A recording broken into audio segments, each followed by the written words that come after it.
যে ছেলেটা সালাত আদায় করে না ওই ছেলেটার বিবাহ পড়াতে হুজুর যায়, হুজুরের লজ্জাও লাগে না, শরম হয় না। হুজুর কেন ওখানে যাবে বিবাহ পড়াতে? যাবে কেন? বিবাহ তো পড়াতে যাওয়া দূরের কথা, যে ছেলেটা বিবাহ করার পূর্বে সালাত আদায় করেনি ওর বিবাহে যাওয়া তো দূরের কথা, ওই বাড়ির আশপাশেও যাবে না মৌলভী সাহেব। এই জায়গা থেকে হক প্রচার করতে হবে। মুহাম্মদ সাল্লাল্লাহু আলাইহি সাল্লামের নীতি ছিল এই জায়গা থেকে হক প্রচার করেছেন, এই জায়গা থেকে গর্জন ছেড়েছেন, এই জায়গা থেকে হক প্রচার করেছেন। এই জায়গা থেকেই ইমাম সাহেবকে হক প্রচার করতে হবে। সমাজের বুকে ঘোষণা করতে হবে, যেই মানুষ সালাত আদায় করে না ওর বিবাহ আমি পড়াবো না, যেই মানুষ সালাত আদায় করে না ওর বিবাহ আমি ইসরাফিল পড়াবো না, যেই ছেলে সালাত আদায় করে না ওর বিবাহ আমি পড়াবো না, যেই মানুষ সালাত আদায় করে না ওর জানাজা আমি পড়াবো না।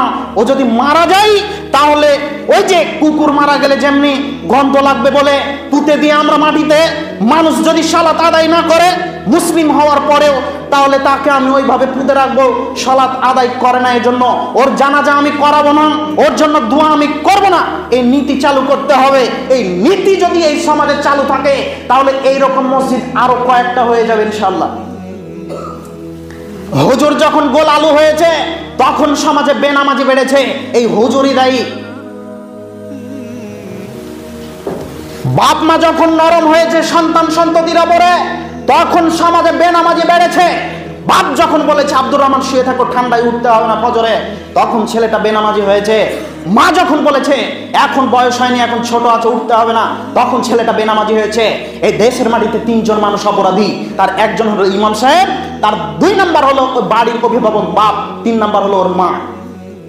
এই তিনজনই পারে এই সমাজকে পরিবর্তন করতে, এই তিনজনই পারে এই সমাজকে ধ্বংস করতে পারে। কাজে বলে যাচ্ছি সম্মানিত দিনী ভাই, এই তিনজনকে পরিবর্তন হতে হবে। বাপ এমন হবে, ইমাম সাহেব এমন হবে, মা এমন হবে, সিআইডি তদন্ত চালাবে। ইমাম সাহেব সমাজের উপরে সিআইডি তদন্ত চালাবে কে সালাত আদায় করে আর কে করে না।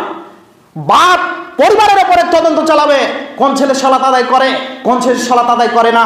মা সিআইডি তদন্ত করবে কোন ছেলে কোন মেয়ে সালাত আদায় করে, কোন মেয়ে কোন ছেলে সালাত আদায় করে না। এই নীতি যদি সমাজে চালু থাকে তাহলে সমাজে বেনামাজি থাকবে না ইনশাআল্লাহ।